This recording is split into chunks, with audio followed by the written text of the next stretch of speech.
Friends, Romans, countrymen, it is another week in the Colosseum of professional wrestling, and this time around on a Major League podcast of their own, we throw MLW Kings of Colosseum into the fighting pit for your amusement and see what comes out alive.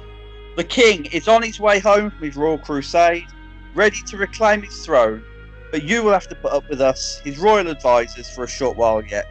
I am the Hand of the King. You can insert your own jokes there.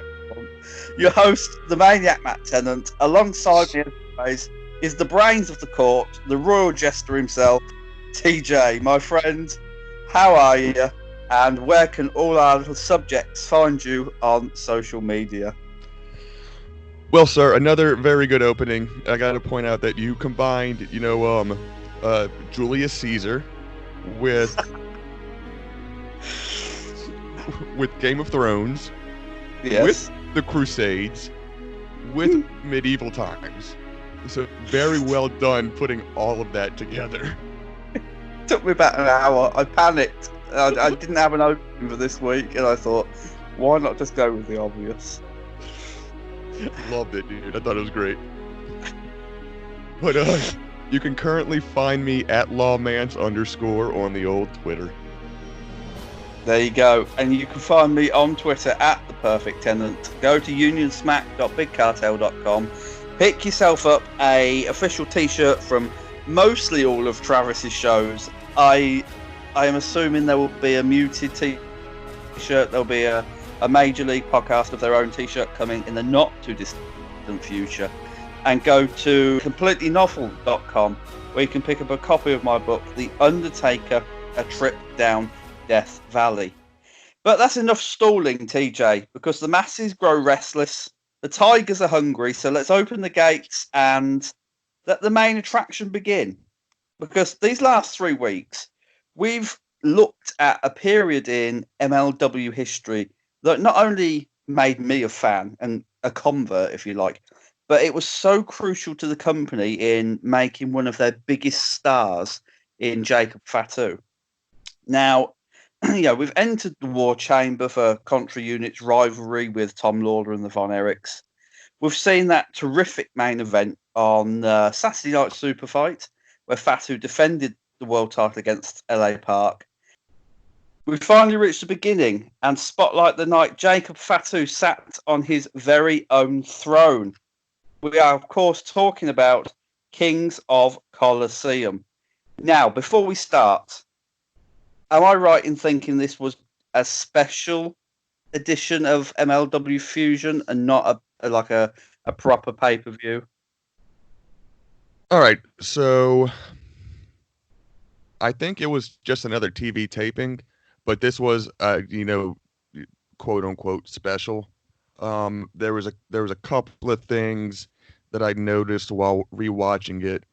For example, this was in Chicago. It was at the Cesario Auditorium Complex, something like that. Which they've had many shows there before, and they showed it outside of the marquee and said live TV taping. So that leads me to believe that this was another. They filmed 12 matches and then pieced them together. Yeah. I mean, you got the feel of that because, there was no, what's the right word? There was no proper grandeur around it in the arena itself. It was just the standard entranceway, and even the ring mat didn't have Kings of Colosseum on it. It was just MLW. So you did sort of get the feel that this took place bang in the middle of a set of television tapings. Well, it's just like with War Chamber. War Chamber is being billed as kind of this big, almost standalone type of show to be on BN and then be on YouTube. So I think it was the same way as that. Yeah, and of course this took place on July the 6th, 2019, and MLW had just come out of Fury Road, where Alexander Hammerstone defeated Brian Pillman Jr. in the final of a tournament to crown the new MLW National Heavy openweight champion. I will get this right tonight, I promise. I'll blame it on the late hour. To be crowned the inaugural MLW National Openweight Champion. Is that right? Yes, I think last week I called it international, so you're good. I didn't notice that even when editing. So if you hadn't have mentioned it, you'd have got away with it. I'll call my own shit out. We come into the event to a nice little graphic hyping like all three matches. Fatu versus Lawler, Myron Reed versus Ray Horus, and Alexander Hammerstone's Star Spangled Open Challenge, which would cause a little confusion as we entered the first match, especially for the ring announcer. But we'll get into that in a minute. I loved the graphics for this, TJ. It looked amazing. You know, the whole Colosseum and the stone crumbling, etc. I thought they did a really good job with that. Well, I mean, they always do good with their graphics like that. I haven't seen one of these, quote unquote specials that hasn't had, those graphics that really pop at the beginning, that really get you into it. Yeah, I mean, we've only reviewed one like proper special in our 3 weeks together. That was War Chamber. I can't bring to mind the opening to War Chamber, but I'm going to assume that it was as good as this because this looked like pay-per-view worthy. It was very, very good indeed. I'm going to assume it was too because I don't remember either. It was 3 weeks ago. What are we doing with our lives? I don't know. So I felt like that was like 2 months ago. I don't know what's going on anymore. Every day feels like 2 months ago. Exactly. We come in to Jim Cornette and is it Rick Bocchini? Rich Bocchini. Rich Bocchini. See, I should write the proper names down. All I've got is Cornette and Bocchini on commentary. So we come in to them two on commentary. Now, TJ, a question I've not had the chance to ask you before. I was going to ask you this when we were meant to do our Battle Riot 2 review, but that got cancelled because MLW moved it from YouTube. What did you think as an MLW fan of Jim Cornette on commentary? At first it didn't bother me, but I would listen to his podcast every now and then, and he would shit on a lot of the guys in MLW. He would shit on Sammy Callahan. He'd shit on Mance Warner. He'd kiss MJF's ass. I don't know I don't know what his departure was about. I don't know if his contract ran out, if all the stuff that happened with Sammy Callahan kind of had an early departure, ushered in an early departure for him, or if he just got a better deal from NWA and left MLW. His commentary doesn't really bother me. It's his attitude outside of the wrestling shows that bothers me. Yeah, I mean, I see what you're saying because, like, personally, I've always been like a big Jim Cornette fan, especially in the wrestling business. To me, Jim Cornette is up there in the upper echelon of managers, and probably joint first with Bobby Heenan for me, manager-wise. But he has said a lot of stupid shit, especially over the last year or so, when he probably should have known better.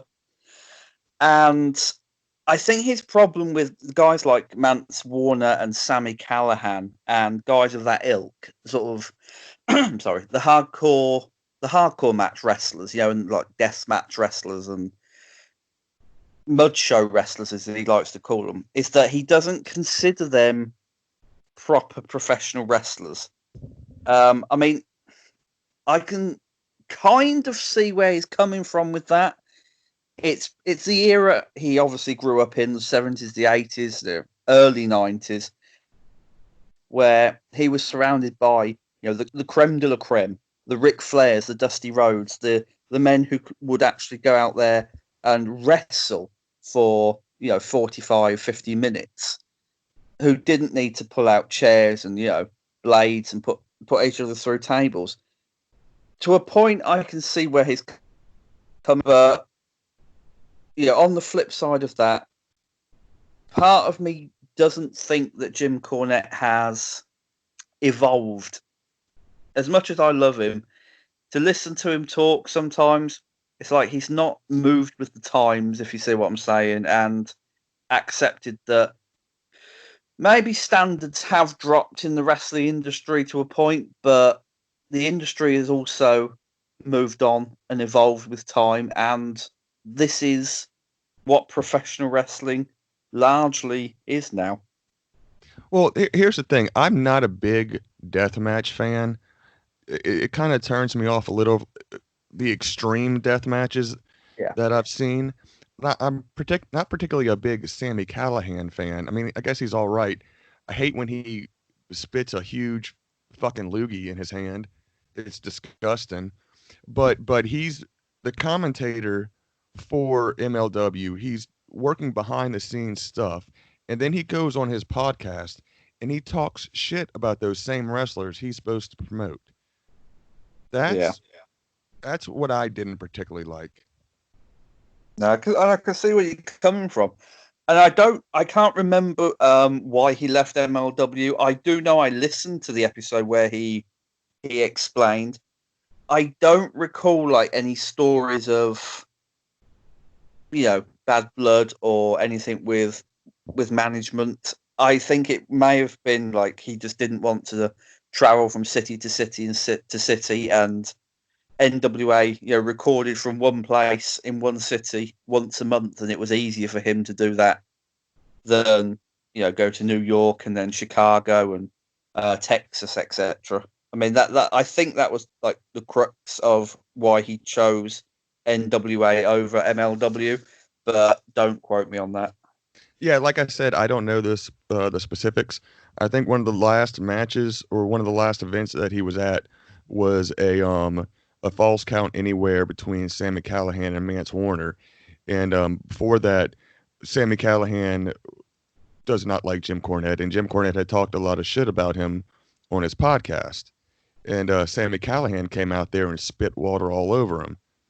I don't know if it was, just a work or if it was a real shoot, but after that, I don't remember Cornette being on any more shows. So I don't know if something actually did happen with him. Well, I mean, Sammy Callahan, I think he got released from his contract after that. And if you believe Cornette, it's because they kind of destroyed the arena. If you don't believe Cornette, he might have gotten a better deal from Impact and being full time there. I'm not one to speculate, but I guess I kind of am speculating right now. But I don't know what exactly happened. But it was kind of after that where they were both kind of off MLW.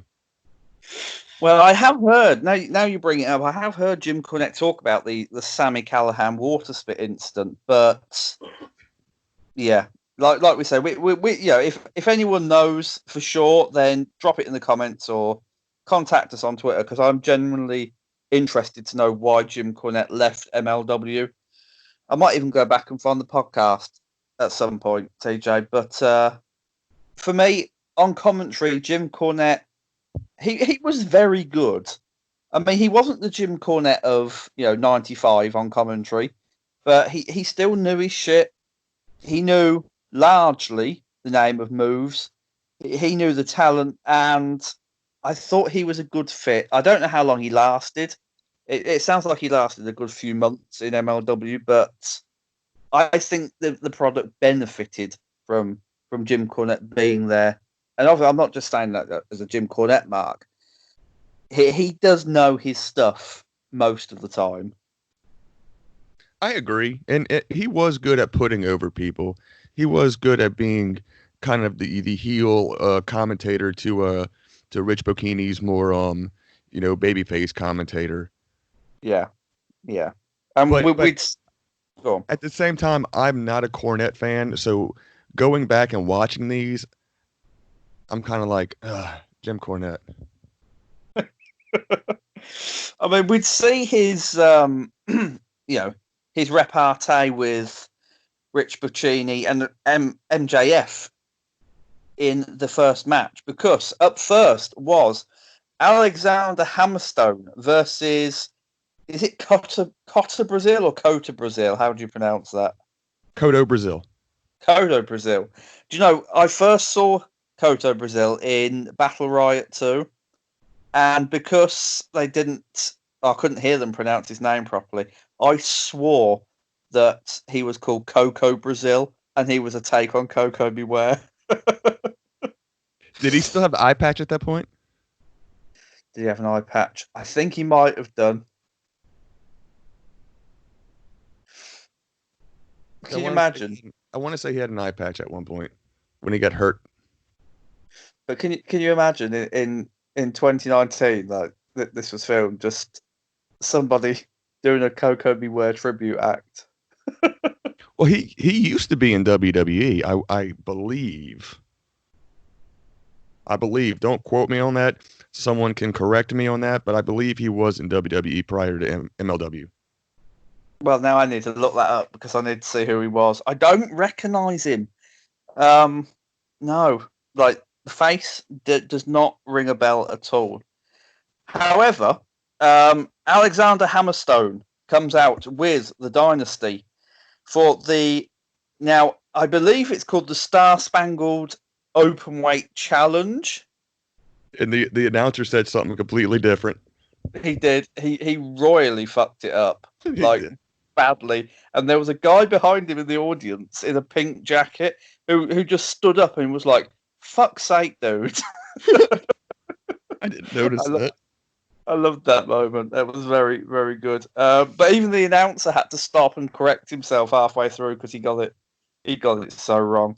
But we're going to say the Star Spangled Openweight Challenge for the MLW National Openweight Championship.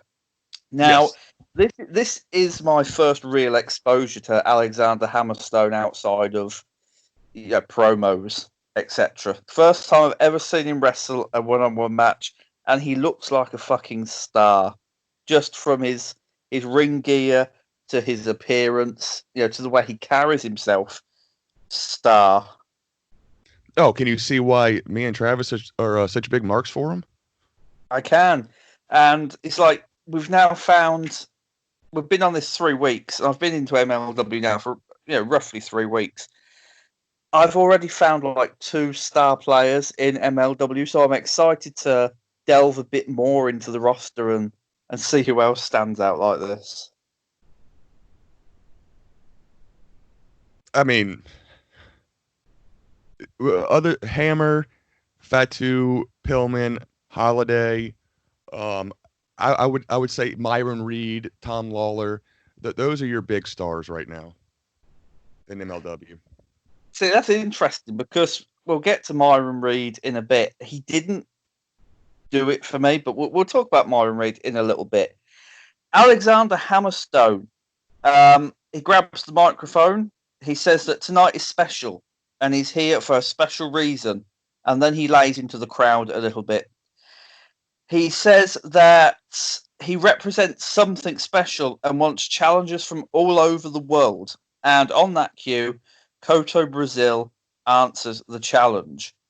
Now, when he came down the aisle in his black and greyish trunks, the first thing that came to mind, and it's not me being racist, I promise, is Kofi Kingston.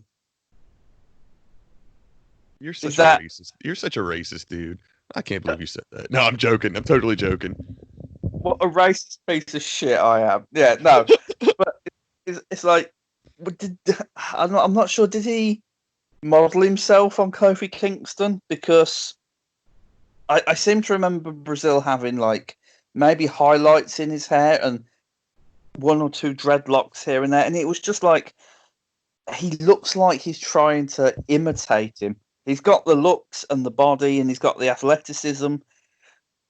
I'm just not sure that the character he's portraying, and this is after one like proper singles match of seeing, is anything different to a 2011 Kofi Kingston.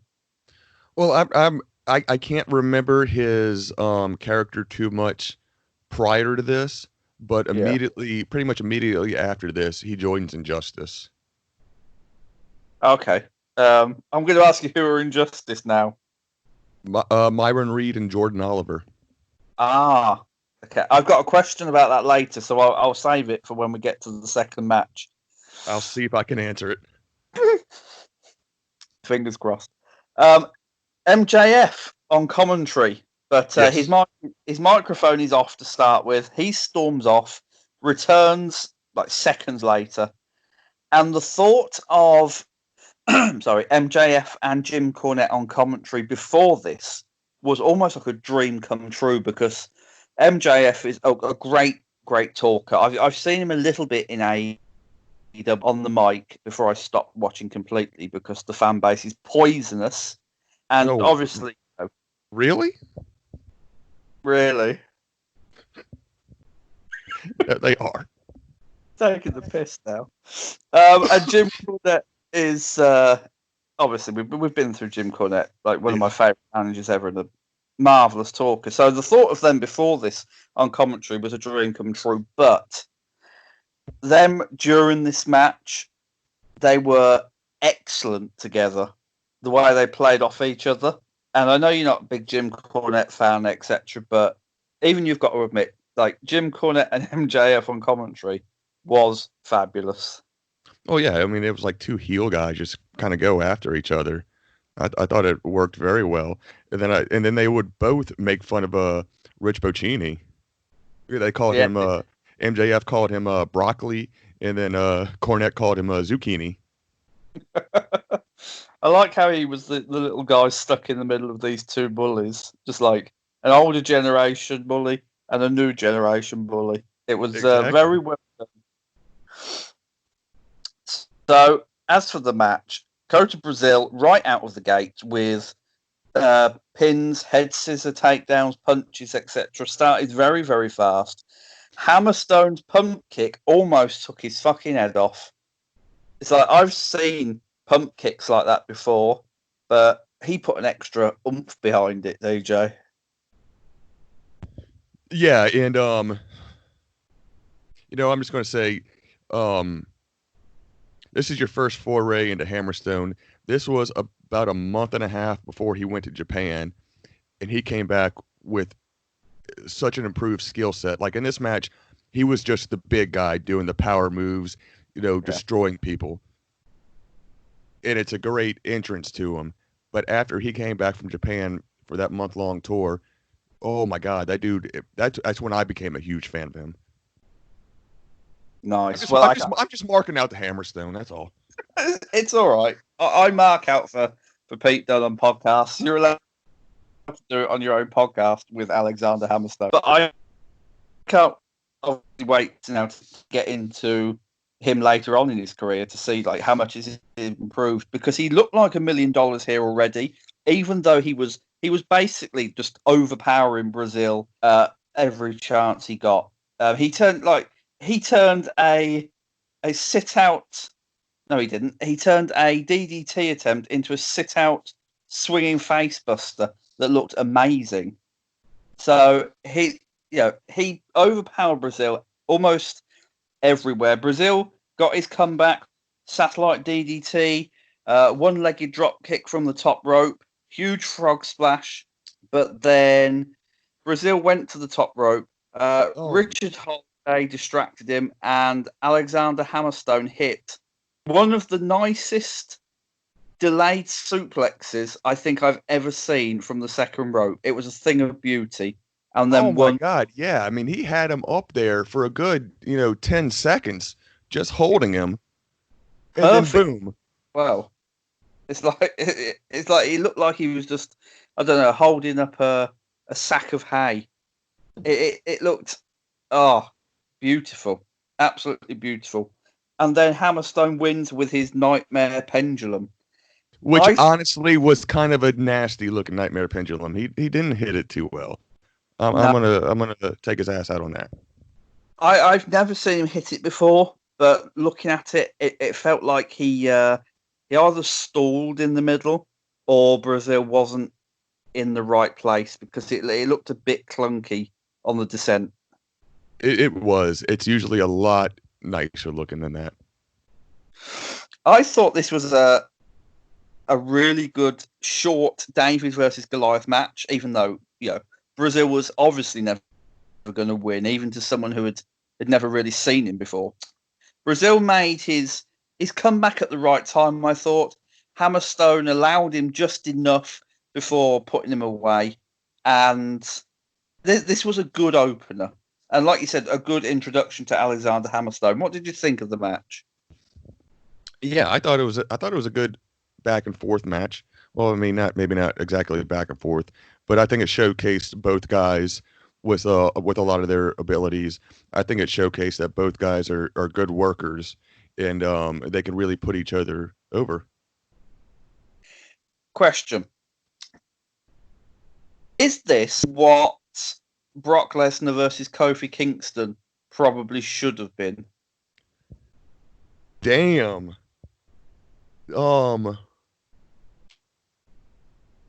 Yeah.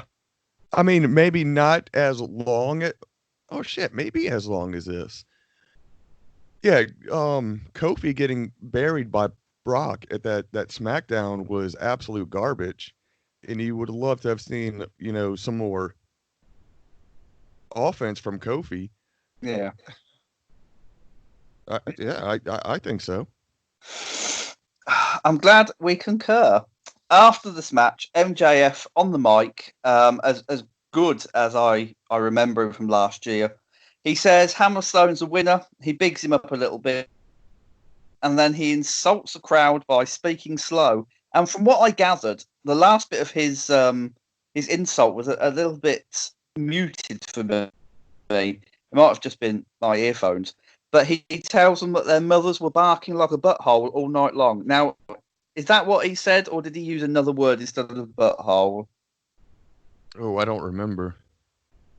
Well, I remember he said something, but I don't remember what he said. well, whatever he said, TJ, it was it was a good little line. I enjoyed that. And then he says he's here to challenge the Hart Foundation for the MLW Tag Team Championships.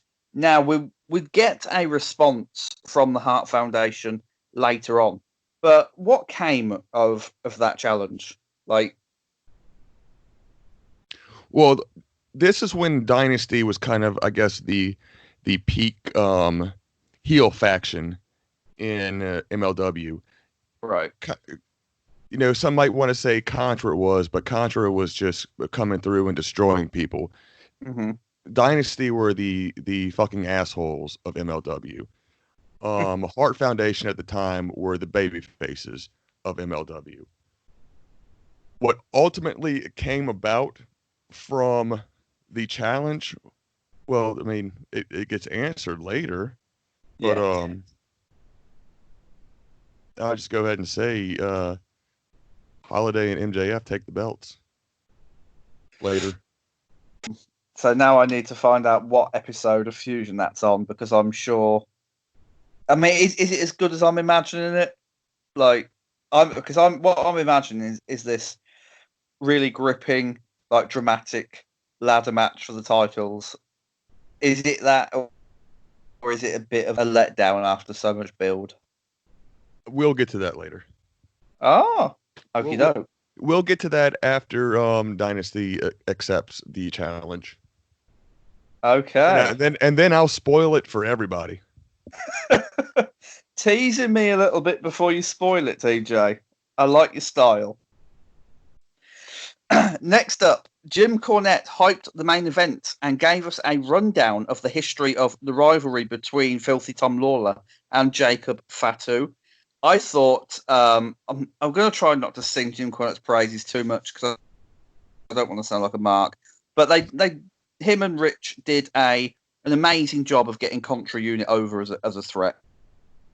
Well, like we've said before, all those little vignettes where they're talking about the different stories that have happened in MLW, they've always kicked ass at it and really have been able to tell you a story that you don't have to go back and watch, 10 episodes of MLW, even though you should, but you don't have to understand what's going on. No, and you know what? WWE do their video packages very well. You know, that's the one compliment I'll give WWE. I've not been a fan of their product for ages, but MLW do it just as well as WWE on a smaller budget as well. Oh yeah, I completely agree with that. So we are taken. In fact, we're not taken. Simon Gotch interrupts Jim Cornette and Rich Piccini, and he's backstage, stood by a door. Now, I've got a question about this in a minute, because obviously I didn't see the last time they were in the Cicero Stadium. Simon Gotch says, "Abandon hope, all ye who enter here," and then tells us the last time that they were there, the door that was behind him served as something. Now, I couldn't hear what he said because there was a lot of background noise from, production and everything around. What happened with this door? Can you remember? I cannot at all. Not in the least bit. Well, from what I took from this was something drastic happened with the door. I have no. We both have no idea. I figured that was just a Dante's Inferno reference. I mean, it could have been, but if it was, they didn't make it very clear, because for someone like who hadn't seen it before, genuinely thought like something had happened in that spot the last time they were in that stadium. I'm looking it up right now. That could have been in Cicero. It could have been where Tom Lawler first got attacked by Contra Unit. That would make sense for him, like, to have been attacked there, like the original time they revealed themselves, and then to come back here and stand in the spot before the title match. That would make perfect sense. So, like, while you're looking that up, like, the door opened behind Simon Gotch to reveal Tom Lawler, and he's without the Von Erichs, who I think they said were in Israel promoting MLW. And so Tom Lawler decides to take matters into his own hands and take out Contra Unit to give himself a fair playing field in the main event. So he takes out Simon Gotch, and then he asks Fatu and Yosef Samael if they're ready, because tonight the door closes on Contra. Now, it's hard to describe how I feel about Tom Lawler. I had like a lot written down when I did the battle riot, but we said last week he's obviously a better heel than he is a face. Like, his look and everything about him screams heel. I'm not sure whether I'm connecting with him as a new fan. Well, I was kind of a fan of his back in the UFC days, so I kind of connected with him pretty quickly. But yeah, like we were saying before, he is so much better as a heel than he is as a face, and him as a face was kind of hard to connect to. I mean, he comes out there, he looks like a complete badass that he wants to kill people, and especially with his shaved head now and everything, you expect the guy to be a heel, but what they were built at the point was, him still being a face going up against the big bad Contra Unit. But what is also kind of funny in that is what we'll see later on is that Contra was getting over a little bit more than Tom Lawler. Yeah.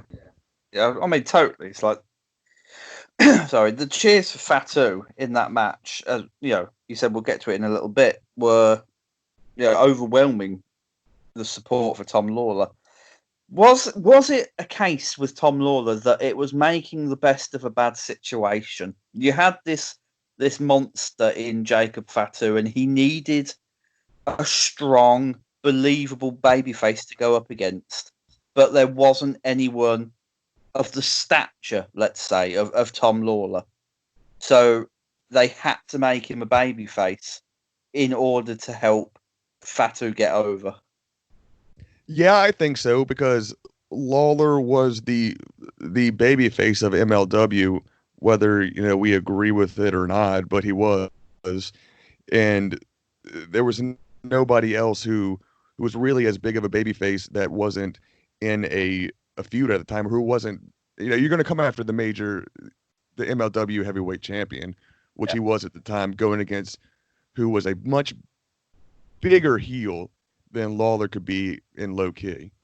And I just looked it up. Yes, Cicero Stadium is where Low Key and Tom Lawler had their steel cage match, to where he retained the championship, and then that's where Contra Unit came out and attacked him. Then it was a very well done piece because it had history to it and something that obviously long time MLW fans would recognise. Next up, Jim Cornette, and this you're going to hear the name Jim Cornette a lot throughout this, everyone. So if you're not a Jim Cornette fan, then put your fingers in your ears. I didn't expect this, TJ, because we got a black and white, not video package because there was no video of it, but black and white pictures of George Hackenschmidt and Frank Gotch from 1917, and Jim Cornette narrating a look back at their encounter. Now, this was, like I said, accompanied by some black and white pictures, some nice facts by Jim Cornette, who was absolutely the right man to do this, being the wrestling historian that he is. We've all heard about the infamous Castle Cornette and his wrestling room where he's got just years and years of history stored up. What did you think about this little piece? Like, did it fit, or did it look to you like it was just thrown in to fill time? Now, was this to lead up to the Super Fight promo? Because I remember seeing it, but I don't remember what the context of it was. I kind of tuned out. Yeah, after this, I heard Cornette's voice and I tuned out a little bit. This segued into the breaking news of Saturday Night Super Fight, MLW's first live pay-per-view event.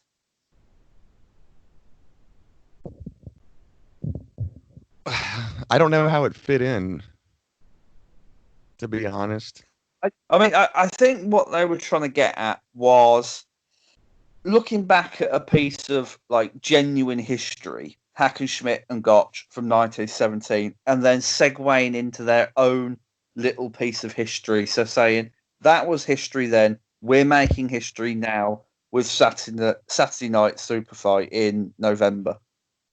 Okay, I see what you're saying now. And I mean, yeah, I mean, if that's the way that they were going, I think it was a good segue into Saturday Night Super Fight for their showing their first pay-per-view. And they were saying by today's dollars, that old fight would have made like 2.3 million or something like that. And that's you're segueing into Saturday Night Super Fight, building up that type of money. Now, the video package for Saturday Night Super Fight, it was a little odd. It felt like they'd forgot the music in the edit. It was just a rush of noises and pictures, and then the Saturday Night Super Fight logo. We've talked a bit about Saturday Night Super Fight before. We couldn't watch the whole thing, obviously, because it was on Fight TV, and we reviewed the main event last week.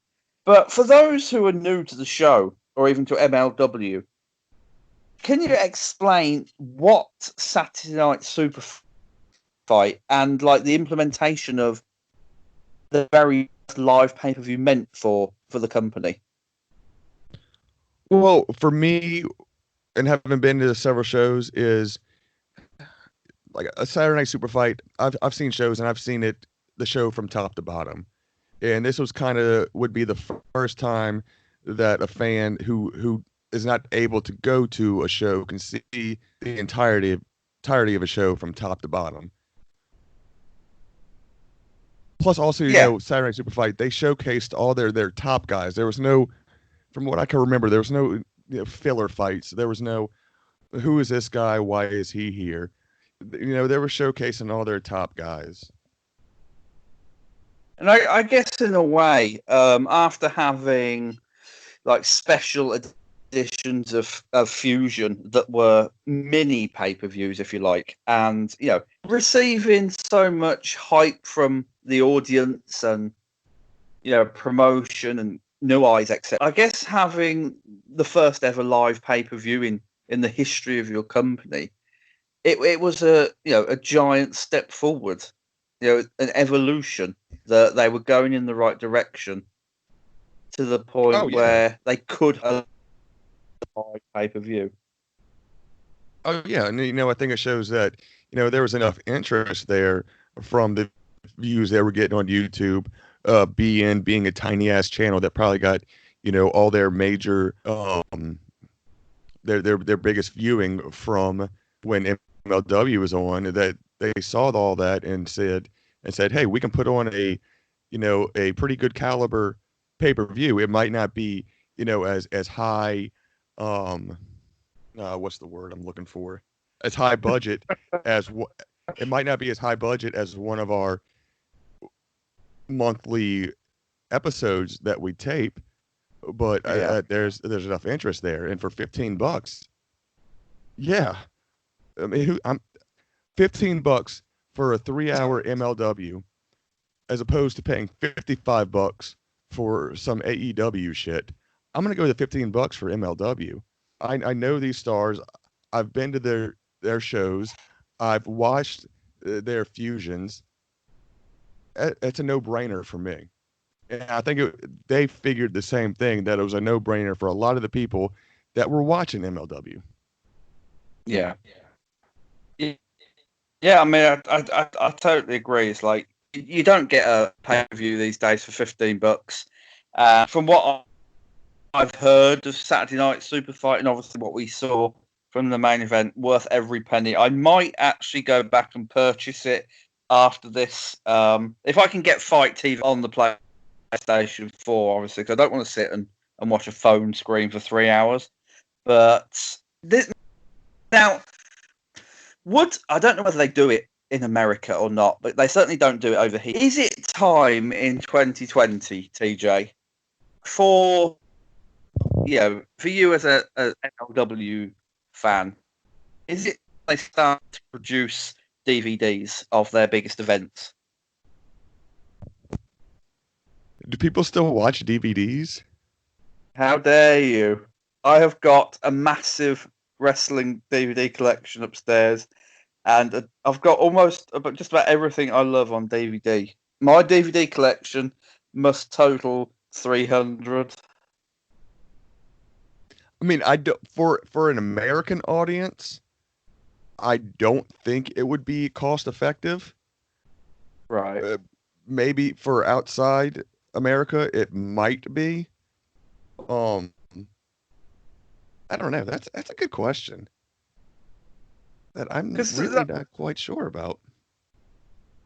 I mean, my thinking is that it's a small time company everywhere else in the world. Okay, the rest of the world doesn't look at MLW and think, to watch their shows, you might get a little different idea. But if you distributed DVDs around the world, I mean, it's going to cost a bit of money. Okay, there's no escaping that. But just think of the amount of eyes you could possibly get on the promotion by sending DVDs to the United Kingdom, to I don't know, Australia, New Zealand, France, etc. Just it might be worth a try. And if you can't afford to distribute them to stores, then at least have a website set up in each country where you can then distribute them from. Okay, so you're saying that you would have the DVDs for like Battle Riot 2, Saturday Night Super Fight, for like the fans outside of the U.S. who don't have access to those, who it's very difficult to get access. I would, because I mean, I know that some of them are on YouTube. Some are being taken off YouTube to be put on whatever platform Right. MLW is going to deal with. and some of them are available on Fight TV. But for those that aren't available on YouTube for free, not everybody's willing to pay $15 or it's like £15 over here. I don't know what it is in France or Australia, etc. for a promotion that they haven't seen yet for a one-off. You know, if it was me and somebody said to me, look, there's this new promotion, it's really good, buy the pay-per-view on Fight. Now, I'd never seen it before. I'd look at it and think, that's 15 British pounds on a 3-hour event that I can only watch once. I'd be much more willing to purchase it if it was $9.99 on DVD, and then if I enjoyed it, I've got it to keep forever. I got you now. I didn't realize Fight TV was, you pay for it once, so you don't get to watch it again. I mean, I guess there's a lot of marketing. Oh God, we're going into business talk now. This is the business section this week, ladies and gentlemen. I guess there would have to be a lot of marketing research that would have to go into, Australian YouTube. How many people are watching MLW? Would the cost for us putting a region, what are they, region like 4 or something like that? Producing over here, 4. region 2, but yeah, I think Australia's region 4. Would it be cost productive for us to put out a region 4 DVD to maybe get, a couple of 100 fans? I think in the UK it's what, region 3? It's region 2 over here. Would it be cost productive for us to put out a region 2 DVD? And the only way it would be cost productive is if people in the UK and people in Australia and the people around the world watched all the free stuff. And then they could see, yes, it would be, the CBA would benefit us to put out DVDs to these other countries that can't get it the way the people in the US do. And it would help our bottom line. Oh my God, I'm not a business major, but fuck. They need to hire you for this. You put me on the spot there, man. I like to keep you awake. Come on.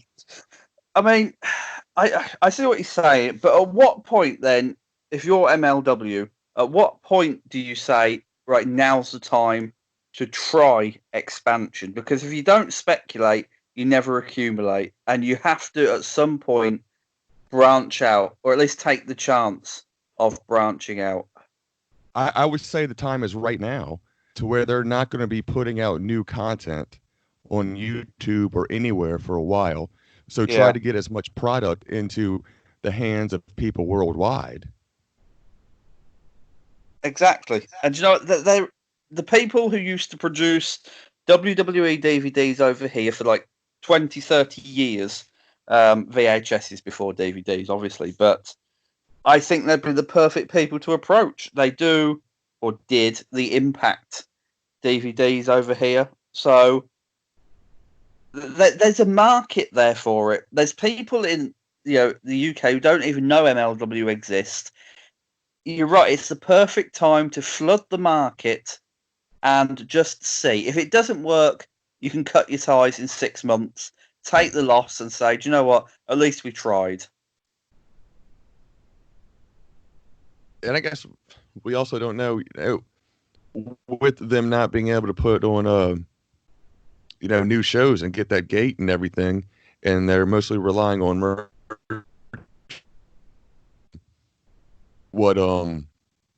dollars from advertisers on BN, how much money they got to spend on that. You're making me talk like Brian fucking Alvarez, dude. Oh, I've had enough of Brian Alvarez tonight. Let's move swiftly on to the second match on the card. Myron Reed versus Ray Horus. Now, the last time I saw Myron Reed, TJ, was with Rich Swann at Battle Riot 2. He was fighting somebody, Tanaka, I think. Now, what happened to Myron Reed and Rich Swann as a team? Or did they just add Jordan Oliver? I don't remember what happened to Rich Swann, but I know they just added Jordan Oliver. I don't know where Rich went. Because it's like that confused me. Because Battle Riot wasn't too far like behind this, so I thought, did they have a breakup or something? But I mean, I'm not complaining because I'm not a Myron Reed fan after seeing this and after seeing his match at Battle Riot 2. It's like he's got to show me a lot more. But I mean, Jordan Oliver's nothing either. You know, I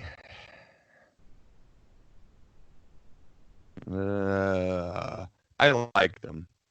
I think they're pretty good workers. Their character and their injustice legitimately pisses me off to where I hate them. So I kind of think they're great. I mean, like, we'll get into the match in a minute, but it's for me, it's kind of the same with Ray Horus. I saw him in Ring of Honor, and I wasn't that impressed by him. They build him as the cousin of Rey Mysterio. Now, is he a patch on Rey Mysterio? I'm assuming you've seen more of Ray Horus than me in MLW. It's like, is he the next Rey Mysterio in a way? I wouldn't say so. I can vaguely remember him a couple of other times. He's always just been in like the kind of the filler matches that this almost was, or this kind of was. This was kind of before like Myron Reed became like the middleweight champion, and him and Jordan Oliver and Injustice kind of became one of the top heel factions. This was kind of a filler match, and I don't have a whole lot of memory of Ray Horus after this. You're right. This was absolute filler. Typical fast start as you'd expect. There were some nice moves. Horus hit a running Hurricane Rana. Jordan tripped him on a dive attempt, etc. It was what you'd expect from a mid card match. It descended quickly into a your turn, my turn situation, which I fucking hate. We covered that last week. It's difficult. I enjoyed their my turn, your turn in this. I usually don't, but I kind of enjoyed it in this. I mean, I can probably see where you're coming from, but at this point, it's like we're halfway through a pay-per-view. It's like the first match I enjoyed, the last match I obviously knew the outcome of, so I'm going to enjoy that too. I want something in the middle that's a little bit juicier, and this just felt like two men who were told to go out there and fill like 7.5 minutes. I didn't get anything deeper from it. Yeah, I mean there was no stakes involved to it. It really was just, hey, go out there, entertain. Yeah, it was. And Ray Horus hit a springboard leg drop. He goes for the brainbuster. Reed reverses it into a stunner.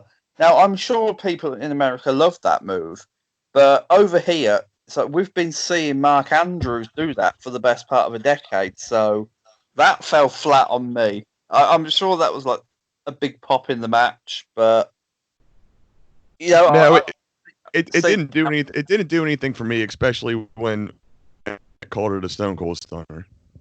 Oh, he did, didn't he? He was like, Stone Cold Stunner. And it's like, no, Jim, it's not a Stone Cold Stunner.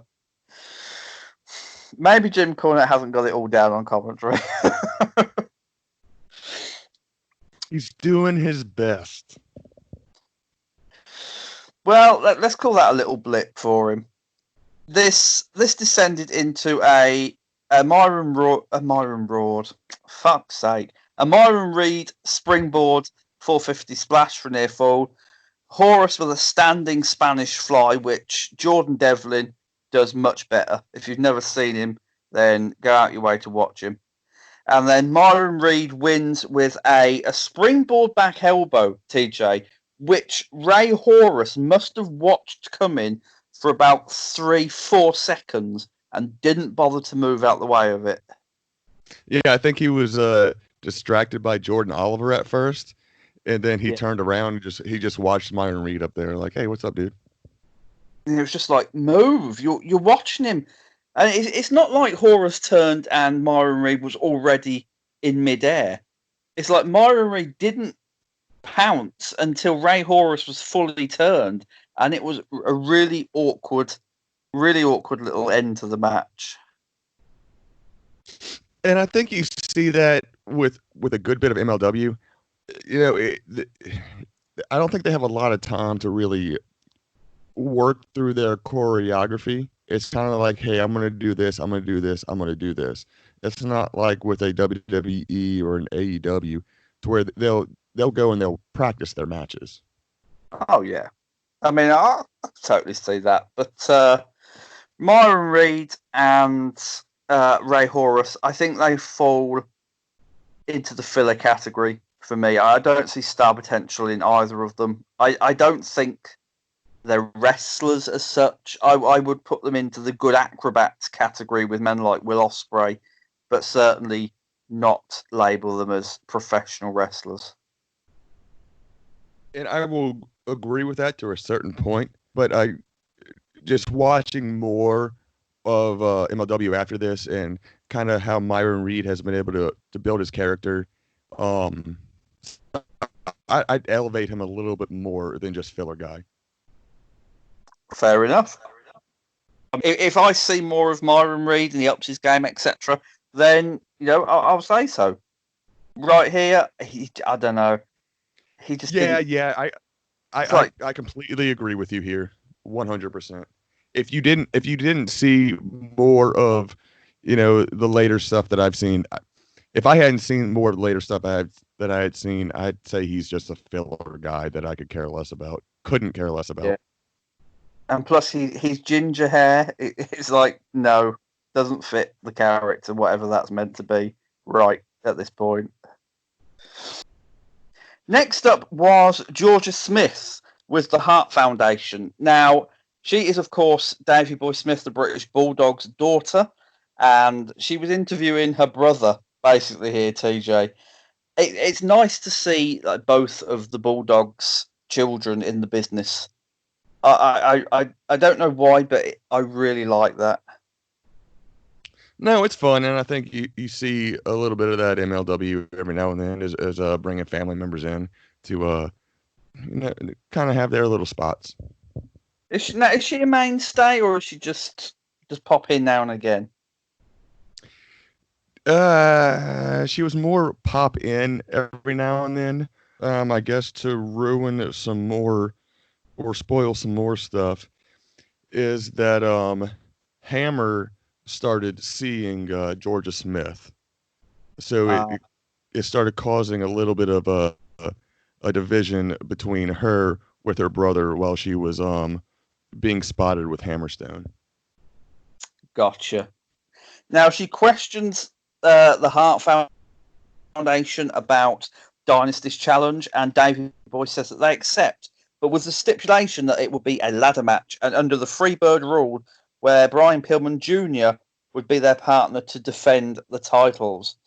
Pillman then comes in, and he seems a bit touched that they chose him. What was the the Brian Pillman character around this time? Because to an outsider looking in, he seemed a bit like he was unsure, and they alluded to a losing streak that he'd been on. Yeah, I mean, at this point, he was taken in by Teddy Hart and Davey Boy Smith. The Harts, they had a lot of respect for Brian Pillman, and by proxy, Brian Pillman Jr. was a part of the Hart Foundation, and Brian Pillman Sr. was kind of a member of the Hart Foundation. Prior to this, he had been on a losing streak, and this was just them letting him have his time to shine and go up against their mortal enemies, the Dynasty. Nice. Now, are you gonna do what you said earlier and spoil it for us now, or are you gonna wait for a little bit until we get to the Dynasty's reaction to the ladder match? I'll go ahead and spoil it now. Go ahead. Stage is yours. Prior to this, when Dynasty was saying, we will challenge you to a match for the tag team titles next week, Davey Boy slipped up and said, we'll see you tonight. Yeah. Do you know what? I noticed that. It's a shame that got me a little bit excited because I thought the next match might be like the ladder match, but no, it wasn't. But what you're basically saying is the outcome of this was new MLW Tag Team Champions. I mean, this may very well have been filmed after the match, like the next day. Right. Yeah, I see what you're saying. I mean, and let's go and say the Davey Boy is a freak athlete. He's good, but he is not that great at being on camera and being in promos. No, he doesn't come across as a natural. I totally got that from watching him. It's like he's more comfortable in the ring than in front of a camera talking. He's very stiff, and I mean, I guess that's why he wanted to throw it over to Teddy Hart and Brian Pillman. Yeah, I mean, his father wasn't a great promo guy either. It's like the Bulldog cut some of the worst promos you'll ever see. So I guess the apple doesn't fall far from the tree there. Now, do you want to... I don't want to spend too long talking about this Jim Cornette experience live, because for me, like, as much as I love Jim, it dragged the show like badly. I thought this, it had to have got 8 minutes, had to have. This could have been given to the main event this time. What did you think of it? Before I'll run through it for the people at home listening, but what did you think of it as a whole? I didn't get it. I didn't understand or remember why Selena De La Renta and jumping ahead, why Conan were feuding. I don't remember what their beef was. I don't remember anything about it. Okay, don't. Well, that saves me asking you some questions then, because I had a few during this, but we can skip over them. So the bare bones of this for everyone listening at home, and it wasn't very interesting at all. Jim Cornette does a live Jim Cornette experience in the ring. He hypes his podcast, says tonight it's live, and introduces Selena De La Renta, who looks just wow. I'm not going to spend too long perving over her, but as this is our last podcast together, TJ, absolutely wow. That's how she looked. Oh yeah. Oh yeah.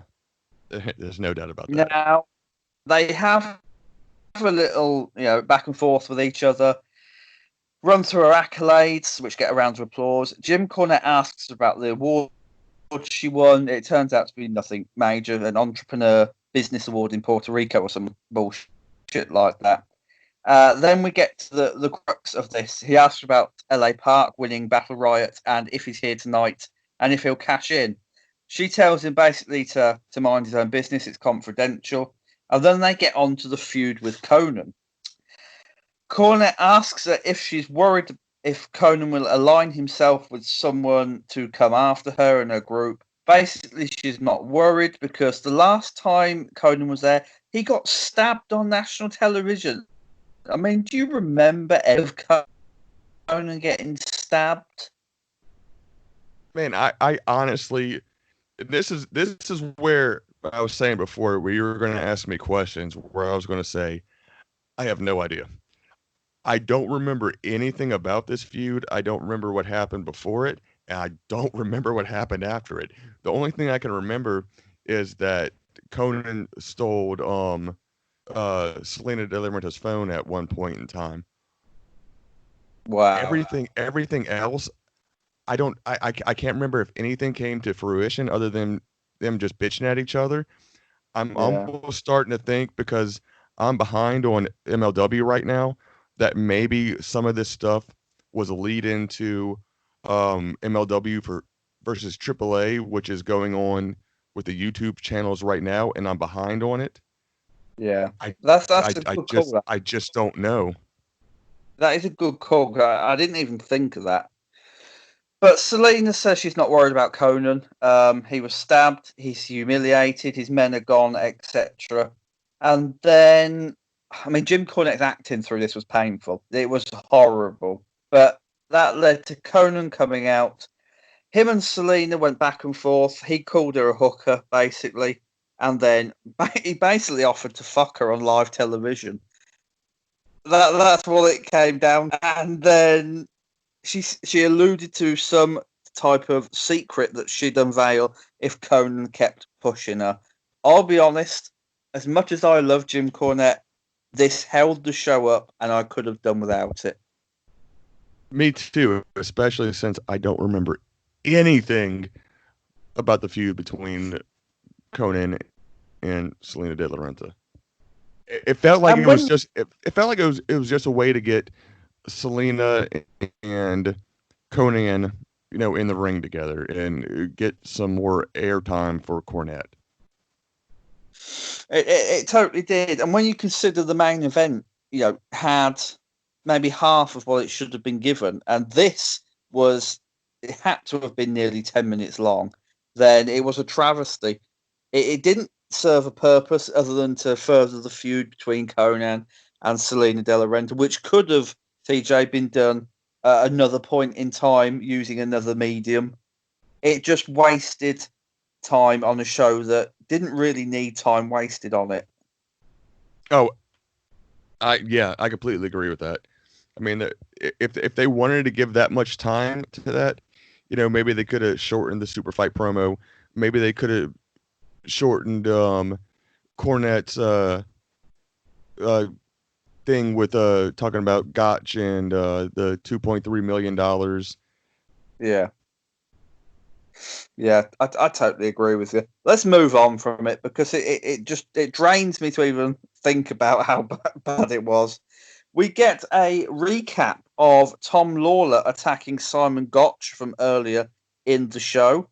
And then we get a video package for Dr. Wagner Jr. Who is Dr. Wagner Jr., TJ? He's a big time AAA guy, and he was coming over to MLW to do some stuff. Ah, okay. And I'm going to assume that also will lead at some point into MLW versus AAA. Maybe, I don't know. I mean, I think he fought about twice in MLW, and I think he was with his son going against LA Park and his son. But it was just you know some pretty good crazy lucha libre fighting. I don't think there was any major storyline that was going with it. Okay, dope. But it could have Next led up, into what's going on with AAA right now. I'm not sure since I'm behind. well, I can't wait to find out. I'm genuinely excited to delve into this now in the weeks to come. Next up, the Dynasty were having a picture taken, and they find out that the Hart Foundation have accepted their match, but MJF is not happy that it's a ladder match. And I loved MJF's acting here, if you like. His reactions to find out it was a ladder match. He was the star of this. Would you agree and say MJF is the star of the Dynasty, or would you still go with Hammerstone?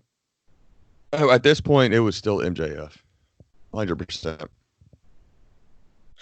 I mean, without, oh mate, there's no way you can answer this without spoiling it. Are the Dynasty still together, like in the present? Well, I mean, MJF's not in MLW anymore. It's just Holiday and Hammerstone and Gino Medina. I mean, that's a shame because I feel like MJF brought a lot to the group, but I guess everyone moves on, and he's got that AEW contract now and everything that goes with it. But that's a bit of a come down to lose someone like MJF. Yeah, but at the same time, well, I mean, you're just gonna make me do a whole bunch of spoilers. Spoiler away! This is our last show together. I mean, I was at the last MLW that MJF wrestled in, where his contract expired and he went full time AEW. Right. And also during that time, they did a closed door match, I believe, well before any fans came there, between him and Mance Warner for like a loser leaves town match, which Mance Warner won. Yeah. So Well, everything after that last Dallas show was Hammer and Holiday talking to him on cell phones. I mean, it is a shame. He was such a good part of this, but I mean, I'm happy for him that he got the AEW con, but at the same time, you feel a bit sad that the group probably isn't the same without him. I mean, I'm I just guessing, but go on. I think they're fine without him. The chemistry between Hammerstone and Holiday is fun. I mean, they're still a heel group, but they're kind of like a funny heel group now, where it's like these motherfuckers, you know? Well, I can't wait to get into that. Next, we are shown a recap of the history of Tom Lawler and Jacob Fatu. But for anyone who's not seen it, TJ, tell us the history once again. We've alluded to it, here and there. But Fatu, Tom Lawler, how did it start and how did we get to Kings of Colosseum? Well, Contra Unit had come up there and they had started, just disrupting a lot of matches. After Tom Lawler beat Low Key in a cage match in the Cicero Coliseum Stadium, whatever, Contra Unit came out there and basically kicked the shit out of him. And so ever since then, he's been feuding with them. He's been taking them on by himself. They've kidnapped him. They've cut his hair. He's brought in the Von Erich so they can all fight. At this point, technically, Contra Unit was not signed to MLW, quote unquote.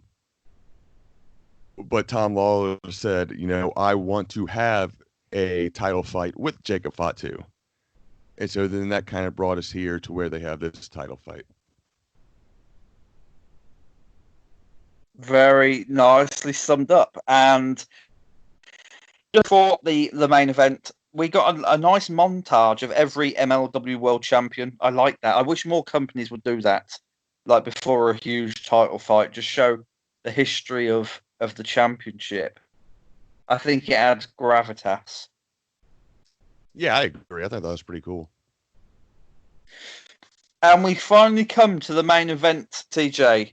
Filthy Tom Lawler versus Jacob Fatu for the MLW World Heavyweight Championship. And the first thing you notice is huge support for Jacob Fatu, like massive support for a heel. And I do you agree that the fans in MLW felt like Tom Lawler's title reign was a disappointment and they were ready for a change, even though the change meant a monster heel? I don't know. Maybe because, like we've said before, that maybe they didn't really accept Lawler as a babyface, and Fatu was coming out there as just a monster that you couldn't help but get behind him. Yeah, I mean, I see that, and there's something about a heel that everyone loves, especially a monster heel. You look at Jacob Fatu, you instantly think star, and then his image is just like, I want to hate him, but at the same time, I really, really like this guy. Well, I mean, what is he doing heel wise that makes you hate him? He's not out there like cutting major promos, disrespecting people. He's just going out there destroying people, and I think a lot of people just like to see people get destroyed. I do, and do you know what? Something we didn't mention at Battle Riot, he actually tried to set a lot of people alight and got thrown out the match for it. It's like that's cool. You don't see stuff like that every day in wrestling anymore. It's like there's an edge to Jacob Fatu and an edge to Contra Unit, and I know I would have rather have seen Fatu as champion than a babyface Tom Lawler. Just even if it didn't work for argument's sake, just to see how far they were willing to push him and willing to push the end with him, or on top of the mountain. And I think a good heel champion is, in my opinion, is always better than a good babyface champion. Yeah, I cannot dispute that at all. Like the babyface champion is fine, but there's a shelf life. There's a shelf life before a heel has to have an extended run. Yeah, and he won this back in July, so he's been the MLW heavyweight champion for nearly a year now. Which is great. I love it. I love it when a heel gets a title and just runs with it and runs with it and runs with it.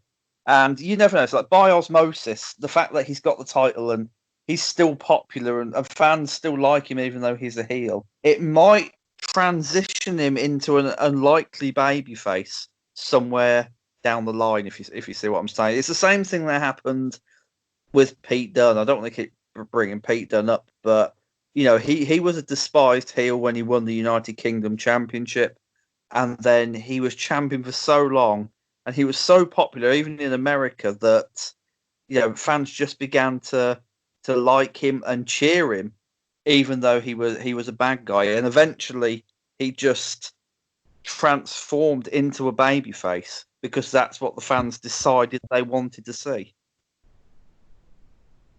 Yeah, like an unwanting babyface. Like I don't want to be a babyface, but I'm kind of a better guy now. Exactly. And I mean, I'd like to sort of see that with Jacob Fatu, but I don't want him to lose like the edge he's been exhibiting, or at least what we've reviewed so far. Match itself, Fatu tries to keep Lawler out on the entrance. Lawler looks like he enjoys a drink, I won't lie. It's like I feel like they pulled him out the back of a skip before this, threw a pair of wrestling boots on him and said, go and wrestle, and took the bottle of alcohol out of his hand. That's the image that Tom Lawler gives off, I'm afraid. I've seen clips. I've seen clips of him on YouTube and not YouTube, but like on Twitter and everything, of like just like pounding Trulies. So I wouldn't doubt it. Well, there you go. I wasn't wrong in my assumption after all. We get a slugfest to start, fists, hard shots, ends with Tom Lawler into the barricade and a nice suplex on the apron by Fatu. This leads into a brawl around the ring. They use the rail, they use the timekeeper's table. And then we get semblance of a story here with Lawler fighting from behind, but Fatu always seeming to overwhelm him until he misses the diving headbutt, and then Tom Lawler tries a series of chokes and kicks. At this point in the match, when Lawler's fighting back, as a long time fan of MLW, and presumably like you know already that Fatu's going to go over. Even if you haven't read spoilers, it's obvious that this is his time. What do you take this match? Do you take the fact that it's a new beginning and let's embrace the new beginning, or do you take the fact that I don't want to harm Tom Lawler's career when he finally obviously, loses to this new emerging young star. Well, no, I think this was a good time for Lawler to lose it. Like you're saying before, when Yeah. he was jumping on his back, and he put him in the rear naked. That's how he's won a lot of his matches, and then for Fatu to get out of it, I think you knew right there. I think you knew well before the match that Fatu was going to go over, Fatu was going to win. Um, I think it was I think it was good booking in my personal opinion. I liked the entire match, and it kind of made you question it every now and then. But as a fan of MLW and as a fan of these guys, I knew the outcome. Yeah, I mean, it was obvious. The aura was there that this was Fatu's time. And obviously, if it hadn't have been, it might have actually killed his heat, maybe killed his character a little bit. I think it would have almost buried Contra Unit if Fatu hadn't won. Yeah. I think it would also have buried the Von Erichs in retrospect because they were supposed to be coming out there and joining with Lawler to fight against Contra Unit. Well, hey, Lawler just won. What do they care about Contra Unit anymore, Absolutely. Now, this match didn't go as long as I would have thought a main event would go. Looking back, it served the match better. It served Jacob Fatu better in making him just look like an unstoppable monster that this didn't go 25, 30 minutes. The end came pretty out of the blue. Fatu countered a cutter into a handstand moonsault, which always looks great. Super kick, pop-up Samoan drop, and then the moonsault, and we have a new champion. Do you think it benefited the match to have it go as short as it did, or would you have liked to have seen another, 15 minutes?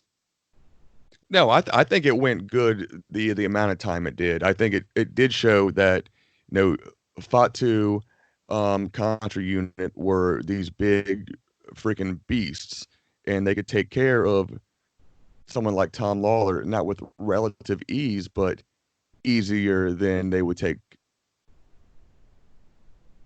Yeah, just a little bit easier.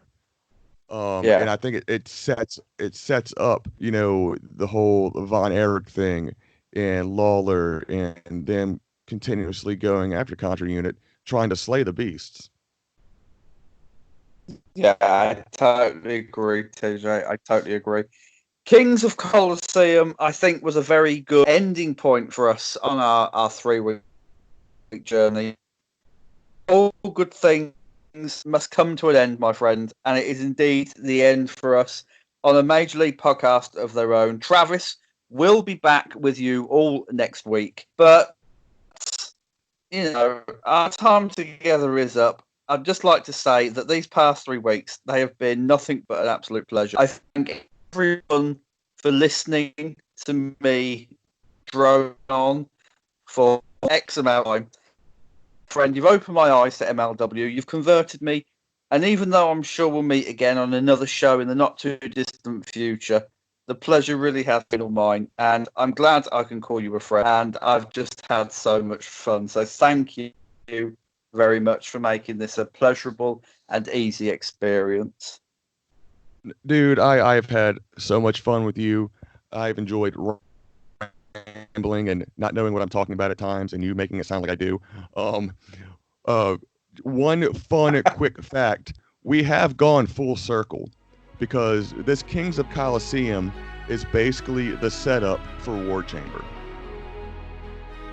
Well, there you go. And War Chamber is what we started on. So I like that we've come full circle. I like that we've almost told a little story, TJ, in a way.